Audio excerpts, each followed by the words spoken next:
Welcome. Welcome to the First Unitarian Church in Providence, where we love beyond belief. We have a very special, long-awaited celebration today, the result of our congregation's last few years of self-reflection, sharing, conversations, and discernment towards refining our church's mission statement. A mission statement is a living document. It's meant to be reconsidered and updated on a recurring basis to make sure that it stays relevant and meaningful as our times and our community evolve. Our congregation has been doing preliminary work. We've done it on a mission statement for more than 3 years with conversations and self-reflection in so many forms. And so many of you have been part of large and small conversations, workshops, consultations. Thank you.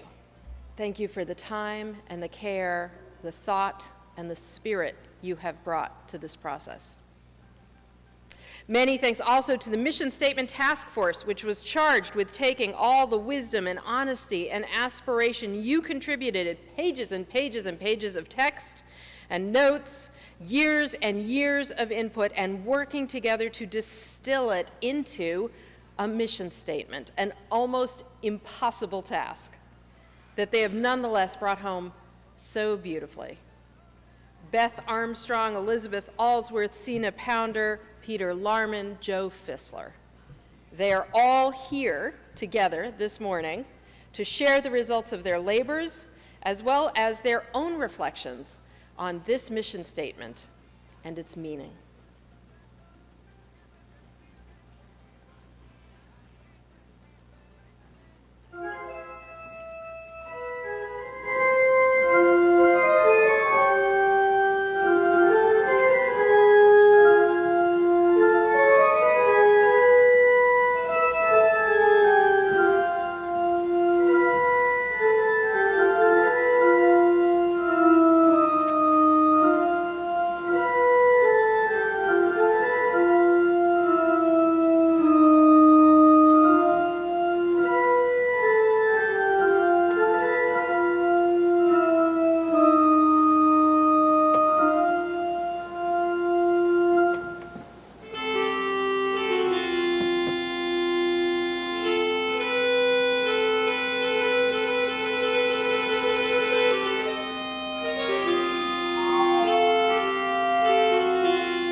I'm Beth Armstrong. I've been the chairperson of the Mission Statement Task Force, and I'm so glad to share the results of everyone's hard work with you now. The First Unitarian Church of Providence transforms love into action. Grounded in faith, we cultivate courage, find renewal in struggling for justice, gain insight from complex historic roots, and pledge to forge a future in which every person and Earth itself can flourish.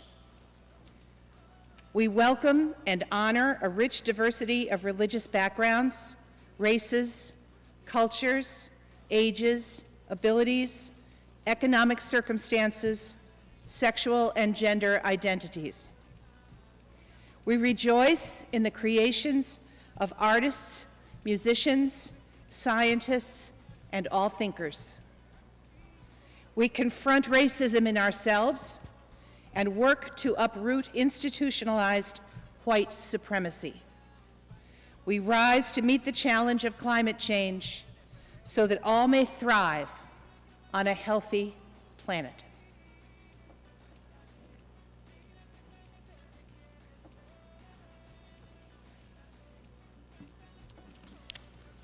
Good morning, everyone.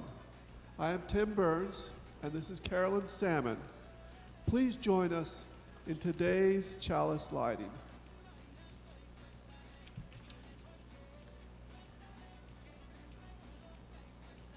This light burns also in our hearts, and it lights our path towards harmony and justice and hope for all.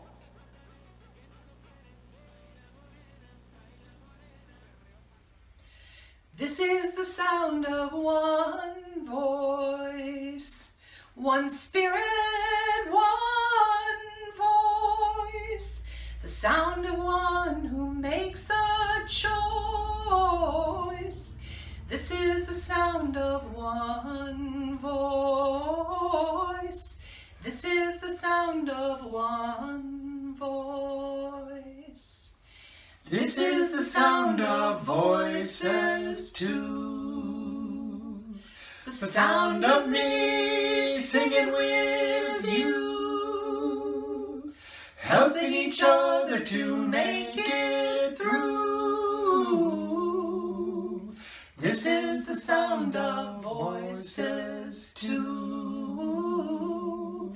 This is the sound of voices too.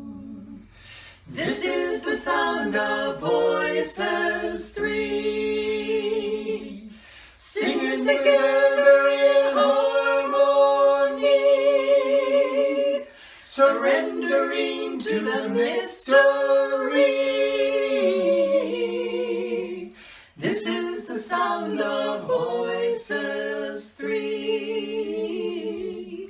This is the sound of voices three. Ooh, ooh, ooh.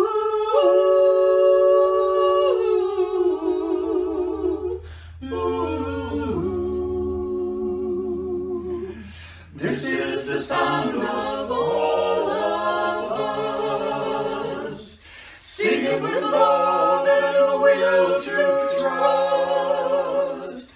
Leave the rest behind, it will turn to dust. This is the sound of all of us. This is the sound of all of us. Ooh, ooh,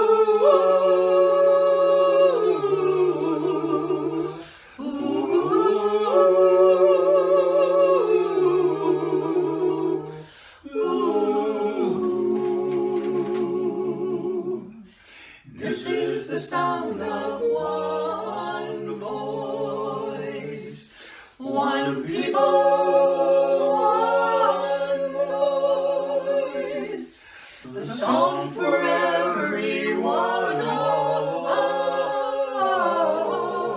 us. sound of one voice. This is the sound of one voice.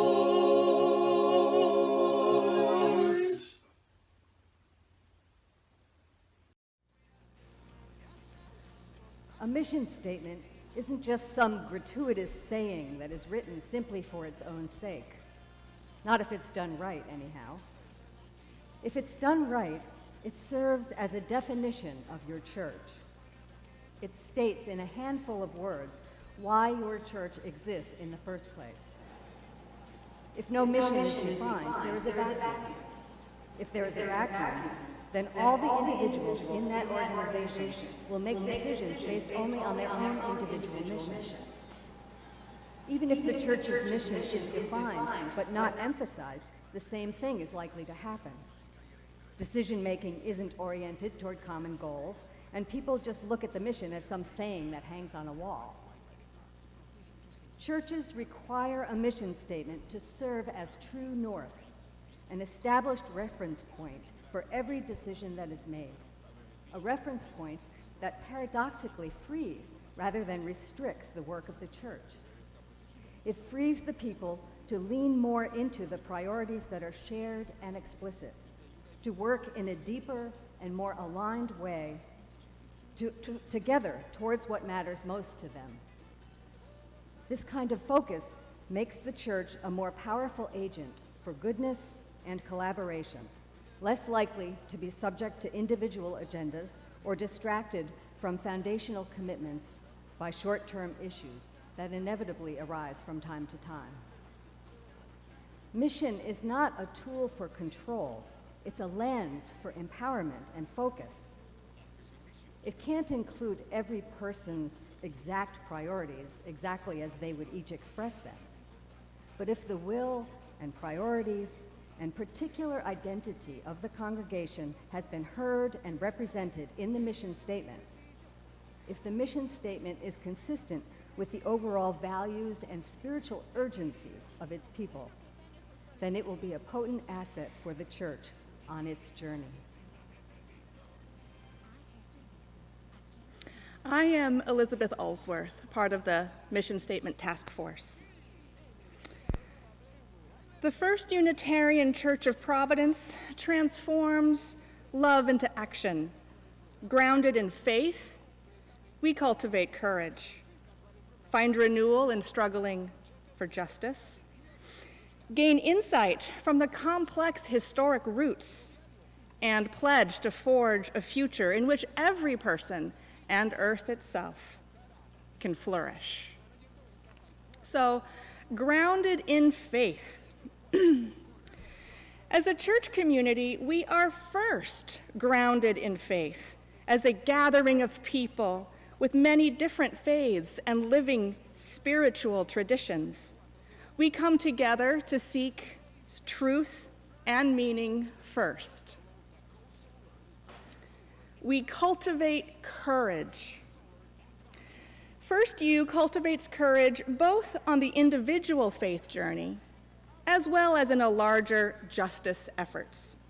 For each person, our ministers and small group ministries nurture our individual resilience and cultivate our personal courage, courage to love and accept ourselves and our truths, courage to listen to others and their truths.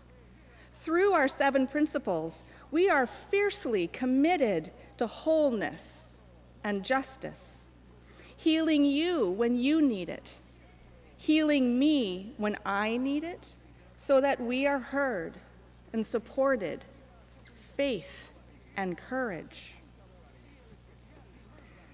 Find renewal in struggling for justice. When transitioning to a larger justice mission, we apply that personal courage outward to our larger community, the city, our country, our world. We find renewal in struggling for justice by showing up, being part of hard discussions and staying present when things are awkward, As a community, we cultivate our collective resilience, our collective courage to join the struggle for social justice and help heal the hurts inflicted between peoples. So next, we draw insight from complex historic roots. This statement is the only reference to our specific church's history starting in 1720. Not many churches have this awesome stretch of time within their stories. It is an inspiration and a burden. It means we have lessons in theology, integrity, generosity, commitment, and endurance to draw on. It also means we have to grapple with changes in perspective and the actions of our predecessors.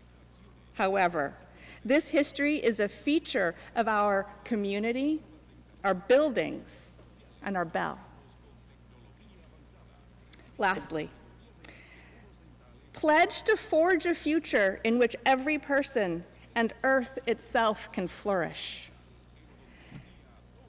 This statement is a reflection of our principles and ultimate hope that individuals, the earth, and all that are on this earth can live as they are called to live.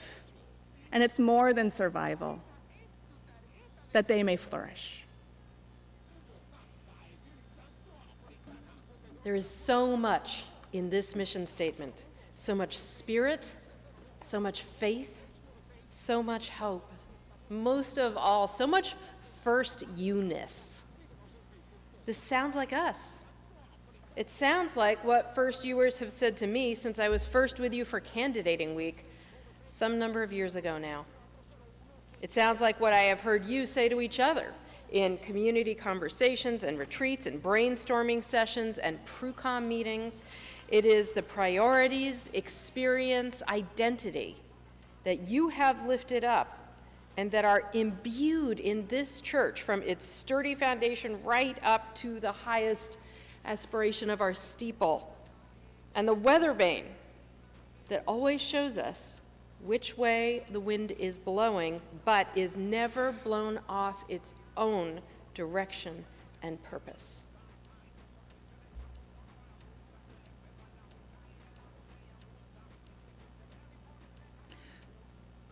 Hello, my name is Sina Pounder.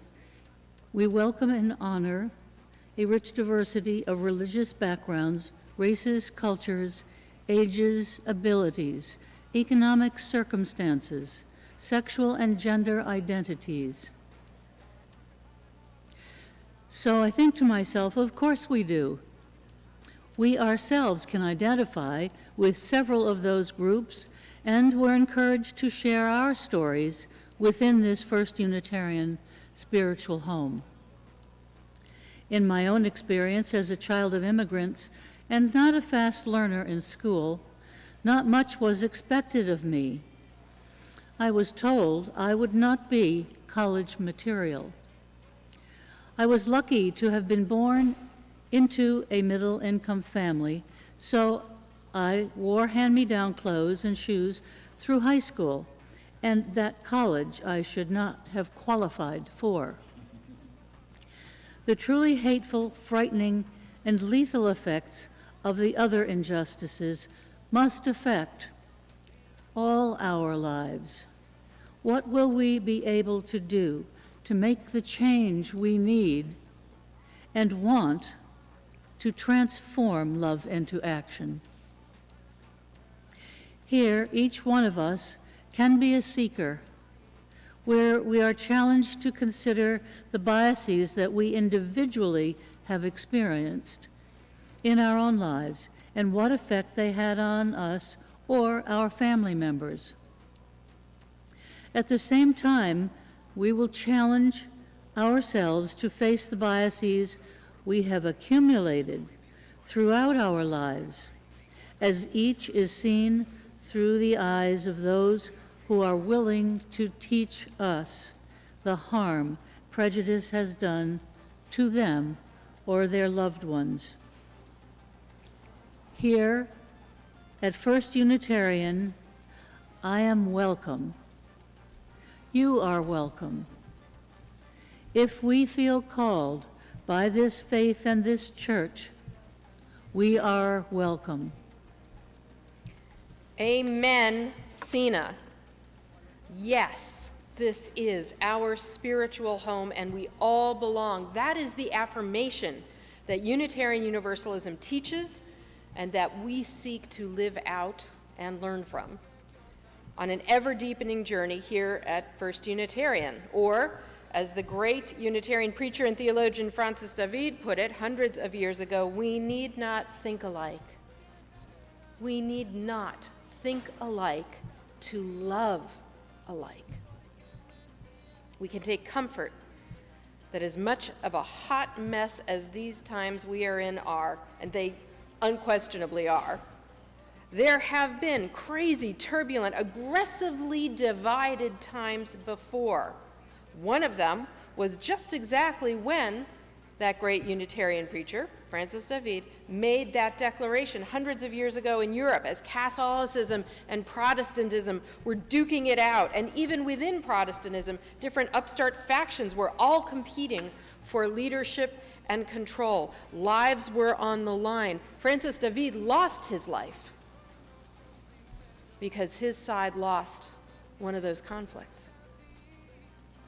Amidst all the turmoil and waves we are riding now, centuries later, we can affirm, we must affirm the powerful, committed belonging of all those called to this faith and this church. Whoever you are, whoever you love, wherever you may come from, if the proudly liberal, expansive, hopeful, loving values and beliefs of this church make you want to check us out or join us, help us grow, keep us strong, then we are so glad. Glad they speak to you. Glad you have come to be part of this beloved community, to share your life and your questions and help us all live and answer the questions and challenges of our lives and our times the very best we can, and necessarily together.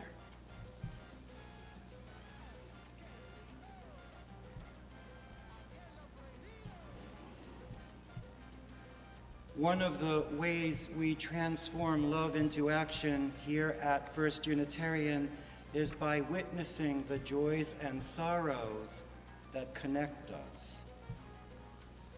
A candle of healing for Jerry Sprumelli, who had successful hip surgery last week. Cards are welcome. And from Suze Craig, a candle of healing and hope for my brother-in-law, who is very ill, and peace for his family. Prayers, please. It is a sad but important tradition for us to ring our steeple bells for acts of violence and mass shooting. Today, we ring our bells after a young girl shot and injured 3 people at an Idaho middle school. A candle for the injured victims, 1 adult teacher and 2 classmates. We wish them healing and hold them in our hearts and prayers. And we toll our bell.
My friends, in times of triumph and tragedy, we can rest in the deep knowing that we have each other in this beloved community to share our joys and our sorrows. Indeed, it makes all the difference. I'd like us to deepen into worship now by preparing our minds and hearts for meditation and prayer. I'm going to offer some words, followed by a time of silence. And if you've lost someone this year that you're remembering this morning, please stand with us or raise your hand or in some way pay silent tribute to them. The silence will end with a gentle chime. And I'm going to offer my adaptation of some words from our hymnal that I call Mission.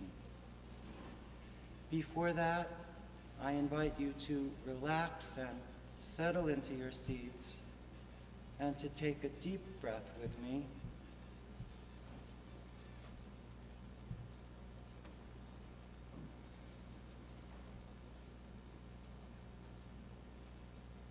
And again.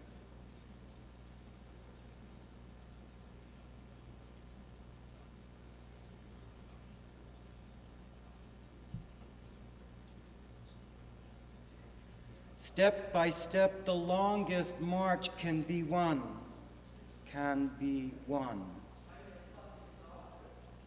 Many stones can form an arch, singly none, singly none.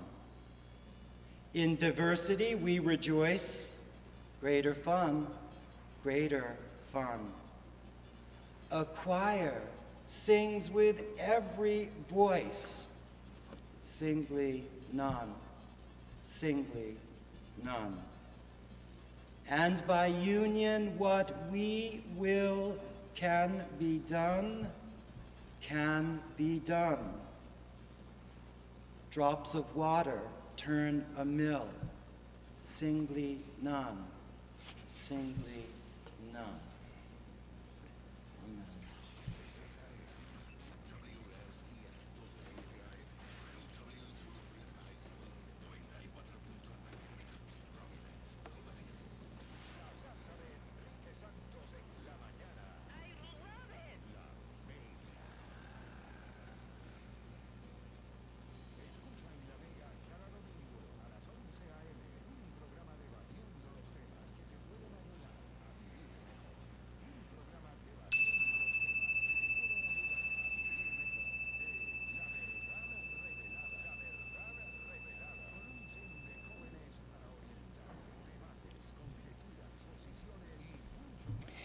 We rejoice in the creations of artists, musicians, scientists, and all thinkers. To begin with, at First U, we rejoice. Rejoicing is very much a part of who we are and what we do.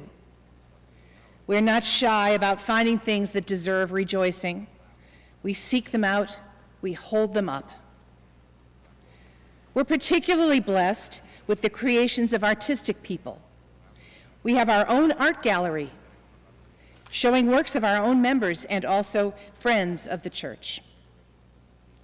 We've been blessed with particularly talented musicians on our staff and from our membership. We've been treated to outstanding organ, piano, and choral music of many, many styles. We've been led in song by gifted singers, guitarists, and pianists. We are a particularly enthusiastic group of hymn singers. We have hosted talented musicians in our services as well as in concert. Our meeting house has been the site of innumerable musical events. Our membership includes many people with a lot of knowledge and training in various sciences, and we have been blessed by their willingness to share their knowledge with us. We have hosted speakers on diverse topics from whom we have learned and wondered. And we've acknowledged that we all are thinkers and that our time together has nourished our intellectual growth. from seasoned ministers in the pulpit to preschool children discussing the complexities of our world. This is a church built for thinking, creating, and rejoicing. What an idea that is. What a radical idea. A church built for thinking and creating together. Rejoicing is not that radical. Hallelujah is an ancient exclamation of joy and exultation, and the word and the feeling is shared across many denominations. But thinking. So often religion has declared that the role of faith is to persevere in the face of, against all that we know, posit, hypothesize, conjecture. But that's not our faith. Our religion has long believed that faith and science can go hand in hand, that what we know and what we feel are two sides of the same coin, that the transcendent and the earthly exist in relationship, and our perceptions of the transcendent and the earthly both are important and potentially transformative. For Unitarian Universalists, a life of the mind goes right along with the urgings of the Spirit and the imperatives of the heart. For us at First U, planted right at the intersection of two great schools with many others a stone's throw away, with scholars and artists all around us and among us, with the generative power of creativity visibly present in the shapes and light and space of our buildings. In the history and vision of some of our church's great leaders across 300 years, in the perceptible spirit, the energy that so animates our congregation when we are together, and we will be together again. Creation's agents, artists, musicians, scientists, thinkers have always been part of this church, as much as the stone in the walls or the timber of our beams. Mille fiori is an artistic term describing an art technique that goes back thousands of years, whereby glass is worked in a way to create a flower-like pattern of remarkable richness and detail. Ours is an unfolding that never ceases. Beautiful, manifold, mille fiori, souls beyond number, blooming together.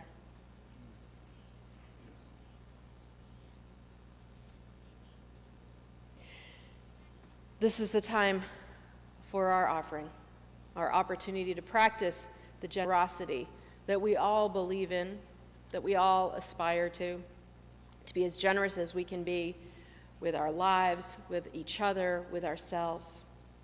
It's our opportunity every week to give to this church in an unplanned way, not according necessarily to a budget, and not necessarily to fulfill our pledge, to just give what we have in our pocket, in our wallet. It might be 50 cents, it might be 20 bucks. All of it matters. All of it matters this year when our congregational giving during our Sunday services has been so much lower because we're not together. So whatever you can do this morning to practice generosity here among your beloved community, we appreciate it so much. Thank you. Thank you for all that you give and all that you do and all that you are.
I'm Peter Larman.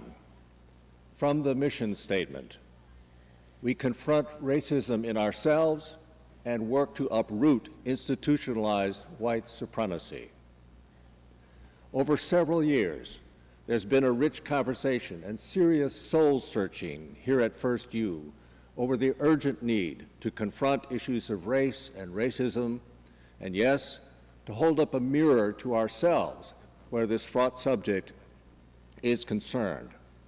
We know that racism, anti-black racism in particular, is a communicable disease. It can and does infect everyone. We know as well, and this is the hard part, that there is really no middle ground. I am either a racist or I am an active anti-racist. And if I am truly an anti-racist, I demonstrate that by actively participating in the shared struggle to uproot institutionalized expressions of white supremacy. Another way to say this, it's not what I feel, but what I do that makes me an anti-racist. Mere sentiment won't cut it. Many would say that mere sentiment is itself an expression of racism and privilege. The challenge is to uproot, and we have ample opportunities to do that.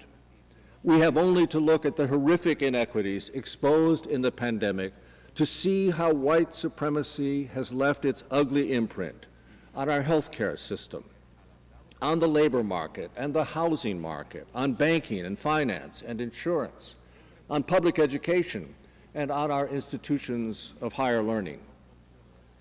Abusive policing, along with racism among the prosecutors and judges, gets most of the attention these days, and that attention is certainly warranted.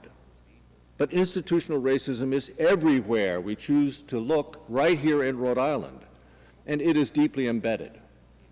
In this congregation, where we seek to center ourselves in revolutionary love, we have a sacred duty to look and to uproot as much as we can, wherever we can. But this is not just a matter of duty. Our engagement in anti-racist activity is also a lifeline, a pathway to our own spiritual renewal, if only we choose to take it. to hear the call and to answer it. We liberate ourselves as others are liberated. We elevate ourselves as others are elevated.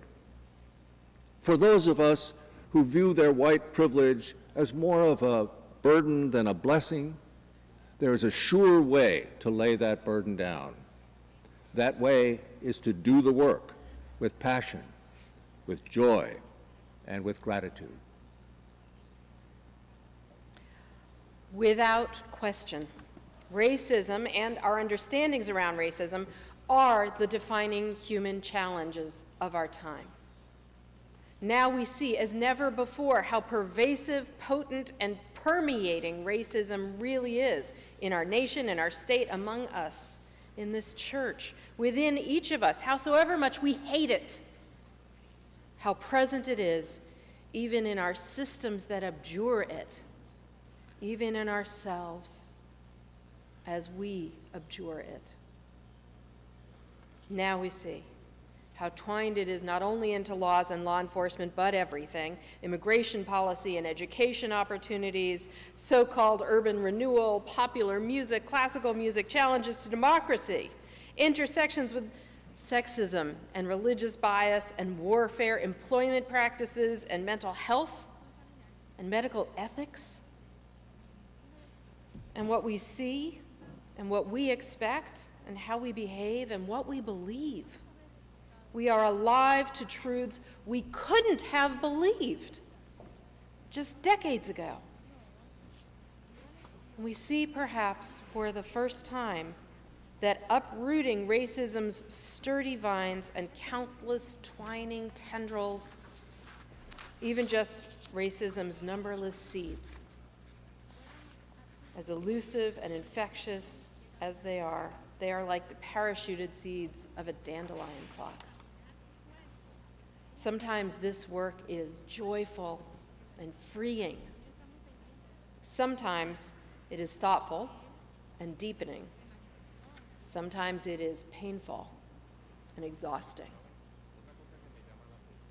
We do not see it all the same. We do not all start from exactly the same place. We will not all end in exactly the same place. But we do not need to be the same, start the same, end the same. We only need goodwill. We only need courage.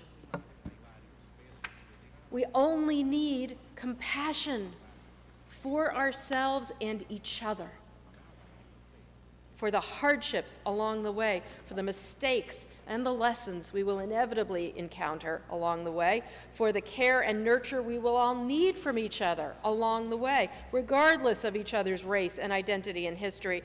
It's not really a choice at this point. Our times and our faith have made it an imperative. Some of us cannot breathe. And if we truly believe in the inherent worth and dignity of every human being, then none of us can rest until everyone can breathe. Until there is air and space not only to breathe, not merely to live, not just for the existence of our bodies, but for the existence of our minds, for the breathing, the dynamic, unafraid, unapologetic living of our souls, all our different ways of being, different heritages, different races and stories and hurts and blessings. Now, as never before, we see it, we see the potency, the potential, as well as the devastations and realities and imperatives of race. And so many here at First U have made it clear we look not only to our faith, but to this church to help us find a better way, to ground us and inspire us as we work to uproot what is worst in us and feed what is most sacred and good within and among us, so that we may establish not unity, but true, multicultural, in the language of art, mille fiori, a pattern, a whole, comprised of infinitely unique parts, in the language of music, unprecedented harmony.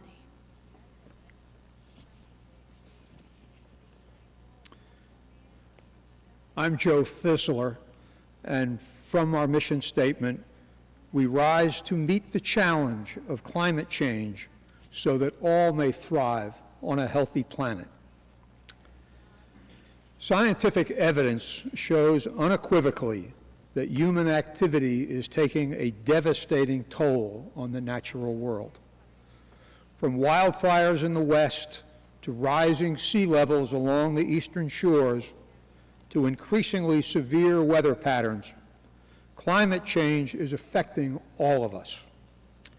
We didn't start this fire, but we do have an obligation to accept greater responsibility for it. Encouraging respect for the interdependent web of all existence is a critical responsibility for us all.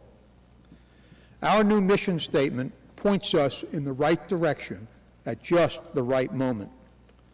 The United States is joining the rest of the world in addressing climate change globally. The state of Rhode Island is actively expanding wind and solar capabilities to reduce our use of fossil fuels. The UUA provides denominational leadership in addressing issues of climate change for all its congregations. And right here, our own First U Green Team is offering seminars and programs that are giving us the opportunities to practice what we preach, and they deserve our wholehearted support. Together, we must rise to meet the challenge of climate change so that all may thrive on a healthy planet. And now we join together to close with a responsive reading. We belong to the earth. This we know. The earth does not belong to us. We belong to the earth. This we know. All things are connected, like the blood which unites one family. All things are connected. Whatever befalls the earth, befalls the children of the earth. We did not weave the web of life. We are merely a strand in it. Whatever we do to the web, we do it to ourselves. If racism is the defining human challenge of our time, then surely climate justice is the defining planetary challenge of our time. And of course, the two are linked. But no matter where we are, no matter who we are, how we live, whether we believe in climate change, accept it, challenge it, fight it, or not, it is upon us. It is upon us all. And it is not enough for some to wrestle with this monster. All of us are called to this battle upon which everything depends. I cannot tell you how proud I am to serve this church stepping up into this fight, drawing itself and its people into relationship with this imperative that can be so overwhelming.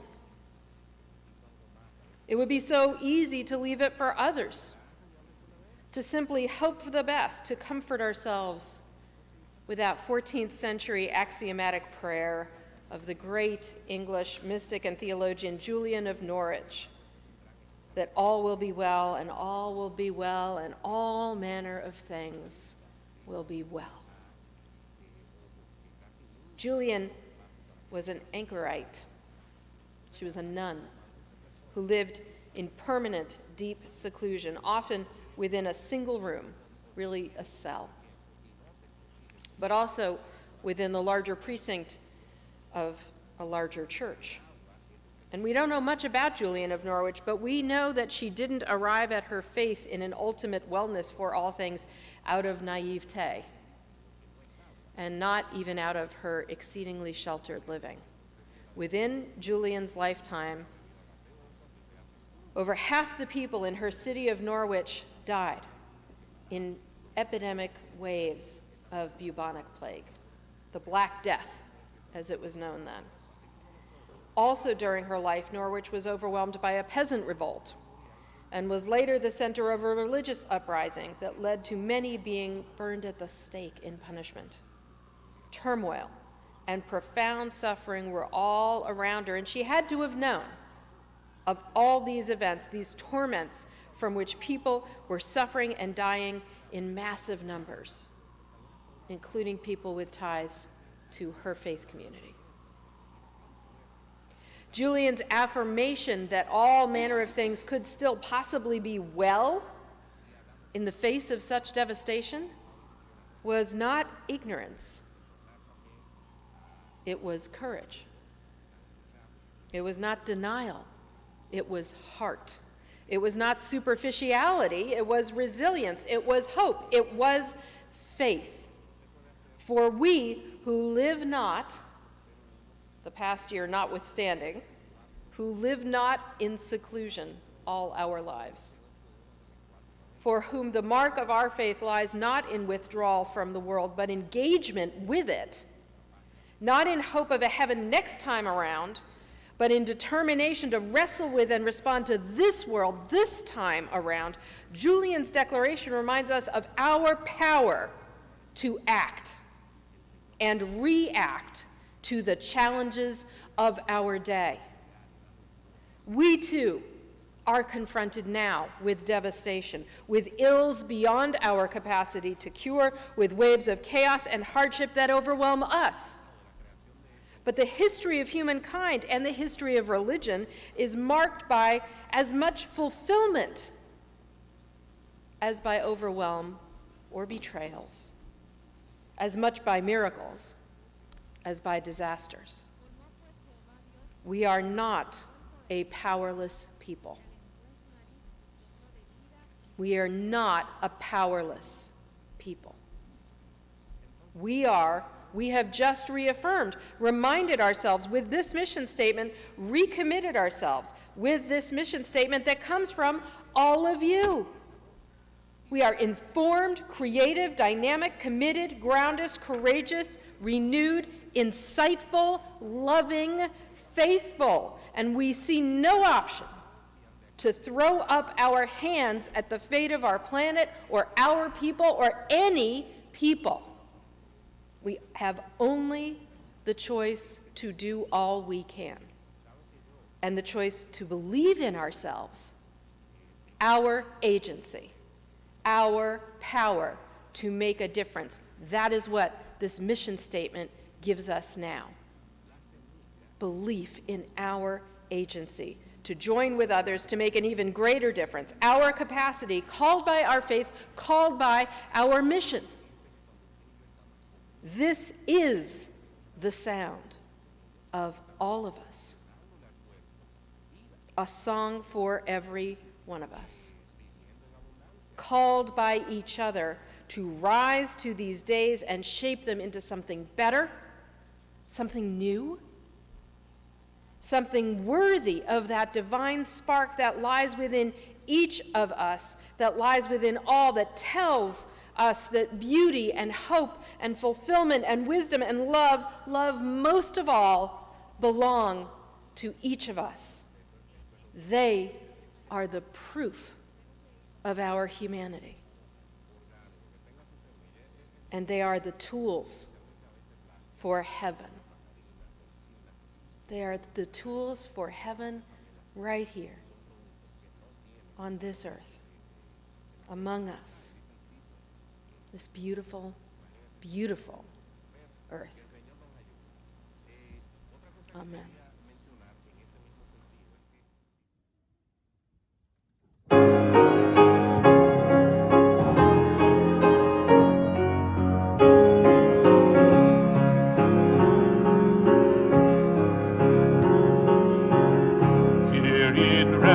Now we gather for the blessings we have known.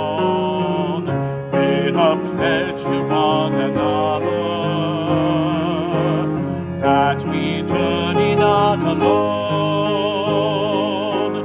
Joy and sorrow make us wise, kin to all that lives and dies. Love calls us on. Love calls us on.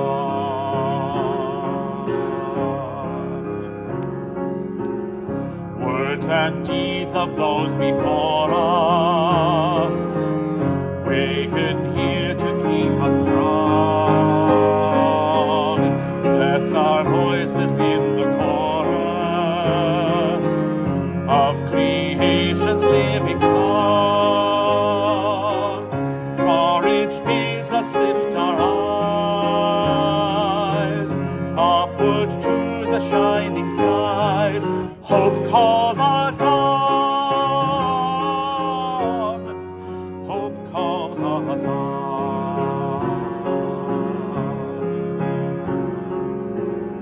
Loyal guides in love and duty, lead us with a trusted light. Blessed are they whose inward beauty shows the path of truth and right. Honor is their earthly prize. By their work we realize faith calls us on. Faith calls us on.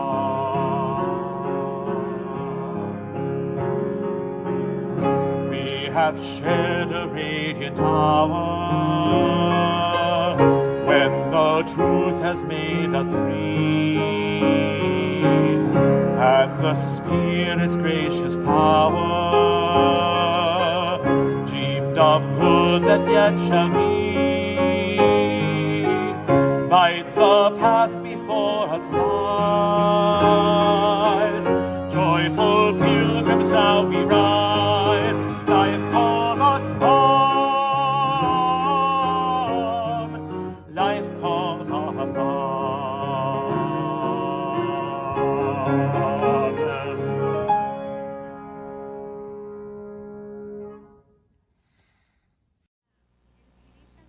We have two invitations for you this morning, ways to additionally practice our faith right now here at First U. And the first one is our astounding auction. Hopefully you opened your email this week that told you that we are doing a really exciting auction, our first in a very long time, for the life and the work of this beloved community. I know that my family put in a week available at our lakeside house in Cape Cod that will be really fun to share with whoever ends up bidding on that for an early week in September. There are a lot of cool things in there.